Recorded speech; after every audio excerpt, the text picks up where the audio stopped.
Hello guys, magandang hapon sa inyong lahat and welcome back dito sa panibago natin video dito sa ating channel. Ayan, so ngayon pong araw na ito ay panibagong video na naman at ibabahagi ko po sa inyo yung mga ginagawa namin tuwing ganitong malapit na ang tag-araw, no? Malapit na ang tag-init. Ayan, para sa atin pong mga manok, malaki ang magiging epekto nito. So kung ito po ang video na hinahanap ninyo, stay tuned at pag-usapan natin kung ano yung mga posibleng gawin natin para maging safe ang ating mga manok ngayong tag-init.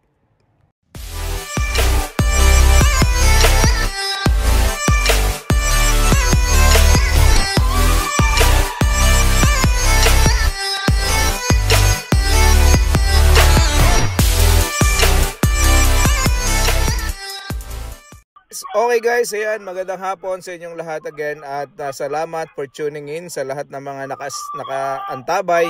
Maraming salamat sa patuloy na suporta sa atin pong maliit na channel. Ayan, so sa lahat po ng mga patuloy na nagtatanong at nagko-comment sa atin pong mga videos, lahat po yan ay sinasagot natin at sana po ay ang mga sagot natin ay nakakatulong at sana po ay nabibigyan tayo ng kahit na kaunting kaalaman sa atin pong pag-aalaga ng RTL Chicken. So ngayon pong araw na to ang pag-uusapan natin is yung mga ginagawa natin ngayong mga panahon na to na medyo papainit na ang panahon at buong summer. Ano yung mga posible nating gawin para maging safe ang ating mga manok. So kasi ngayon po ay syempre nitong mga nagdaang mga panahon, medyo malamig ang panahon, December, January, February. Ito po yung mga pinakamalamig na panahon at ang atin pong mga manok gusto nila syempre yung medyo malamig, tamang temperature lamang. So ang tamang temperature po normally nagre-range lang yan ng 20 to 25 para sa ating mga manok. Pero ngayong summer sigurado maghihit po tayo ng mga 30 to 40 degrees, no? So mahalaga na ang atin pong mga manok ay mabibigyan natin ng mga tamang pamamaraan para po ang ating mga manok ay maging ligtas, maging safe at hindi po tayo magkaroon ng maraming mortality. Hindi po maiiwasan ang pagkakaroon ng mortality pero sigurado po tayo kung maayos yung ating gagawin na pag-aalaga at ating nababantayan, nabibigyan ng tamang pamamaraan kung paano sila magiging ligtas ay yan po yung isa sa mga pinakamaganda nating gawin. So pag-usapan po natin yan ngayon kasi ito po yung experience namin last summer, no? Nagsimula po ang aking mga manok noong nagsimula ako magkaroon ng mga manok noong April. Beginning of April last year. So isang taon na po yung first batch natin at up to now naman po awa ng Diyos ay hindi naman po ganun karami ang ating mortality. Yung mortality po natin is well before ng 5% pa rin po tayo. So kalahating cycle na tayo pero nasa below 5% pa rin po yung mortality natin, which is good, no? So ang atin pong ini-expect sa loob ng isang cycle, magkakaroon po tayo ng mga nasa around 10% na mortality. So dapat po inihahanda natin ang sarili natin din sa mga ganito na sitwasyon kasi dapat sinasama natin ito sa accounting natin, no? Sa ating account ng ating mga projected income, no? Sa ating business plan, no? So yon.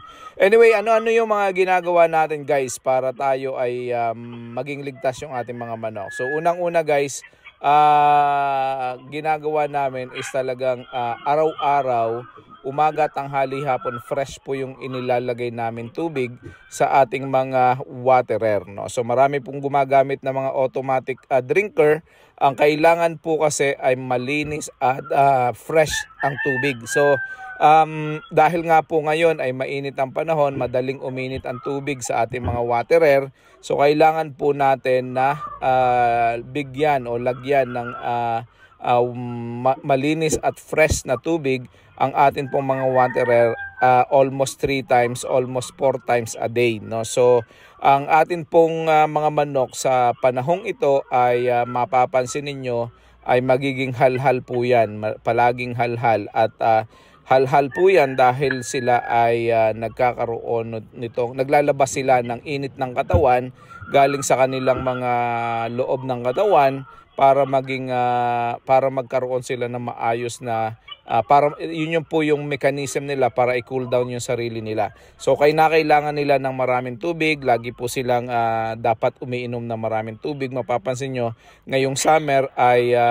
palagi po silang uhaw. Kailangan nila ang tubig. So kaya importante na malinis at fresh lagi yung ating tubig na ginagamit. Dahil kung wala po tayong fresh at malinis na tubig, medyo madidehydrate ang ating mga manok.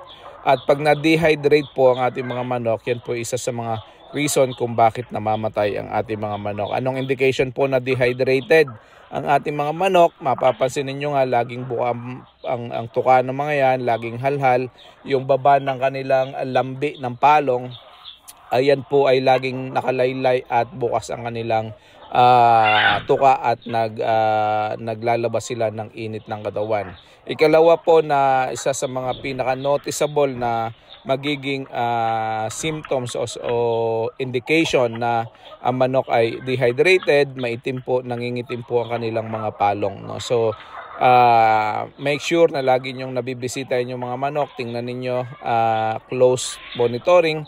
Pagka ganyan nahalhal at saka maitim ang palong, bigyan nyo po ng masaganang tubig palagi yung inyong mga manok. So, nung time po namin last year, nung buong summer, dahil po talagang mainit ang panahon, mababa lang ang ceiling ng aming mga manok. Ang pangalawa po namin ginawa na pwede naming gawin para mabawasan kahit paano yung init na pumapasok sa loob ng poultry is naglagay po kami ng mga insulator. No? Naglagay po kami ng insulator na kahit paano mabawasan yung init na pumapasok doon sa loob ng poultry. No? So yun po yung isa sa mga pwede nyong gawin. So una, siguraduhin ninyo na may fresh water kayo at palagi nyong i-replenish yun 3 times, 4 times a day para maging fresh yung kanilang mga tubig. Ikalawa, lagyan po ninyo ng insulator kung wala pong insulator ang inyong mga bubong, kung ang bubong po ninyo ay yero. So kung ang yero mainit po yan, nag-absorb ng init. Tapos kung mababa ang inyong poultry, hindi po makasirculate masyado ang inyong hangin sa loob ng poultry. So kailangan may kahit paano merong konting insulator. No? So at least mabawasan yung init na pumapasok sa mga poultry nyo. Ikatlo guys ay buksan ninyo yung inyong mga poultry. No? So ibig sabihin kung meron kayong mga trapal na available na ang ginagawa ninyo ay binababa ninyo yan sa panahon ng taglamig, alisin po ninyo yung trapal o kaya ilulun po ninyo yan hanggang sa makapasok po yung mga hangin at makalabas yung mga hangin, makasirculate sa loob ng ating mga poultry. No, kasi mahalaga po na may pumapasok na fresh na hangin at naiilabas yung medyo mainit na hangin sa loob ng poultry.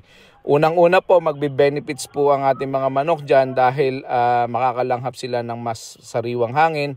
Ikalawa ay maiisingaw po yung mga ammonia na nagse-circulate lang sa loob ng poultry. So kapag po nagse-circulate ang ammonia sa loob ng poultry, nagiging sanhi po yan ng respiratory issues, respiratory disease sa atin pong mga manok. No? So nagiging sanhi din po yan ng mortality ng ating mga manok. So yun po ang patatlo natin na pwedeng gawin. Ang paapat po, optional na po ito. No, hindi naman po kailangan gawin, pero kami ginawa namin dahil sa sobrang init po talaga.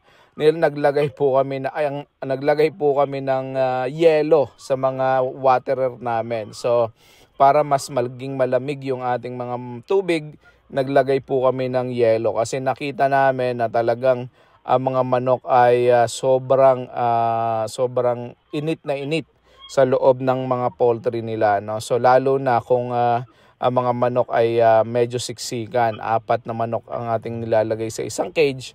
Kaya medyo siksikan sila at medyo naiinitan talaga. So ang ginawa po namin, naglagay po kami ng mga yelo. It seems to be bizarre. No? Hindi po ito traditional na ginagawa ng mga farm. Pero dahil maliit lang yung ating backyard, no. That time 500 lang yung laman ng ating poultry. So kaya pong maglagay ng yelo. So kami po ay naglagay ng yelo every waterer. Naglalagay po kami ng isang crushed na yelo sa isang waterer sa umaga. Tapos sa tanghali naglalagay din po kami ng isang crushed na yelo, no. So ito po yung mga yelo na nasa maliliit na mga bags, no, na nilalagay namin. So ito ay added expenses, hindi din po ito mandatory, hindi optional. Nakita lang po namin na baka makatulong, nag-experiment kami, nilagay namin yung yelo. At awa naman ng Diyos guys, nakatulong. So medyo added expenses nga lamang. Pero like I said, hindi naman ninyo kailangan gawin yan. Kasi yan naman po ay basta fresh ang inyong tubig na inilalagay, okay na po yan. Huwag ninyong gayanin kung hindi naman po kailangan. Pero kung sa tingin niyo ay makakatulong, siguraduhin ninyo na kasama sa inyong mga budget yan, no? So ito po siguro bonus na tip na lang, no? Ito po ay isa sa mga pinaka-importante din na dapat ninyong gawin. Panglima po is dapat lagi pong sagana ang inyong mga manok sa vitamins and minerals, no. So wag niyo pong pababayanan na yung mga manok ninyo ay walang vitamins and minerals. Ang tubig po ay maganda sa katawan ng manok, pero mas maganda na yung tubig ninyo ay hahaluan ninyo ng vitamins and minerals. Kami po naglalagay kami palagi araw-araw ng vitamins, no. Sa umaga ay Egg 1000, sa hapon ay Bitmin Pro. So hindi po tayo endorser ng mga products na yan, pero sa tingin ko yan ay nakakatulong. Yan ang pinakamaganda kasi may mga nagamit na po tayong ibang brand, pero ito pong Bitmin Pro at saka yung Egg 1000 sa amin pong palagay at sa amin pong obserbasyon, mas malaki po ang mas effective po yan sa ating mga manok, no. So yon. So wag niyo pong kalimutan kasi kailangan ng mga manok na magkaroon ng added na supplements, no, kasi sa laki ng demand sa katawan ng manok po sa pangingitlog ng mga yan araw-araw, nagkakaroon po ng siyempre pagbabawas ng lahat ng mga energies na ginagamit nila. Kailangan nating palitan yung mga nawawala sa kanila, lalo na ngayong mga tag-init, no. So yun guys, 5 tips para sa inyo kung ano yung pwede nyong gawin ngayong tag-init sa inyong mga alagang manok para mabawasan yung inyong mga mortality. So mortality is money, no. Lagi po natin sinasabi yan. Kapag namatayan tayo, it cost money. Siyempre yung ginastos natin sa mga manok natin, yung mga binili natin na manok at saka kung ano-ano pa, no. So yun guys, hopefully this video makatulong sa inyo, lalong-lalo na ngayong summer.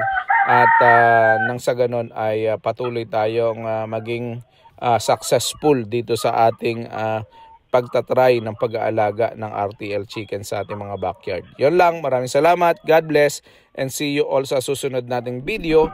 At sana po ay inyo po masubscribe ang ating channel para nang sa ganun po ay matulungan nyo din ako dito sa atin pong mga videos. Maraming salamat, enjoy, and God bless. Bye-bye!